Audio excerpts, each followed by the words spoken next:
Something about nighttime and being back in the neighborhoods is a really neat experience. It's very quiet and very spooky back there because there's so much history.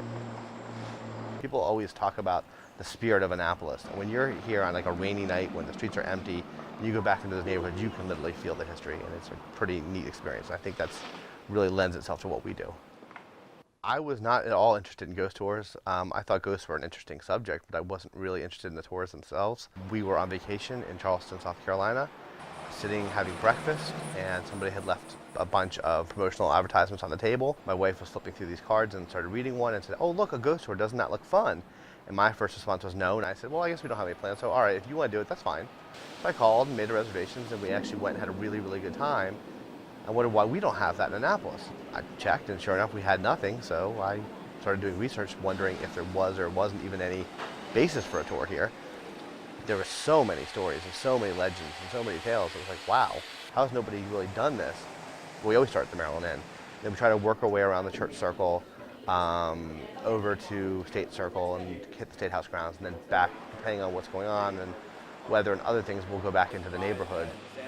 I approach ghost storytelling, ghost research, everything we do revolving around paranormal research with skepticism. I do believe in ghosts, but I'm very skeptical about many of the reports and witness sightings and things that come to us. I come from the reverse, not that, oh, it's true, let me prove it's true. It's very easy to prove something's true if you believe it's true. It's much harder to say, let me find the holes in this, and then when you're left over with something that you can't explain, then you know you really have something. And that's where all of our stories come from. We go with the attitude of, it's not, let's prove it's not true.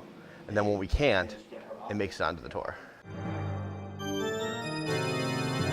Over the years, I've toyed with just bailing on it.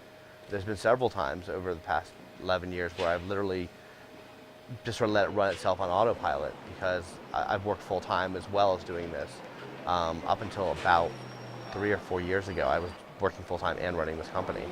And then from there, you know, we got sort of hit that point where I had to make a decision. It was either, you know, sell it, close it, or, you know, really jump in with both feet. And so I made the decision to jump in with both feet, and we've really gone through the roof since that time.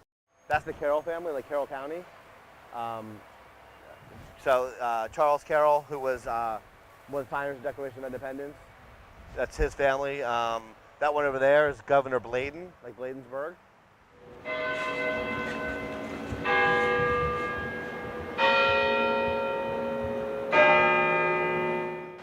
Really, our plans are to expand now. We're looking to move into locally Baltimore, Washington, and I'm going down into this month to check out the market in South Florida. The thing about what differs us from many other companies is we have no theatrics. We have no props. We have no gimmicks. It's purely a storytelling tour, and it's popular and successful because the stories are good.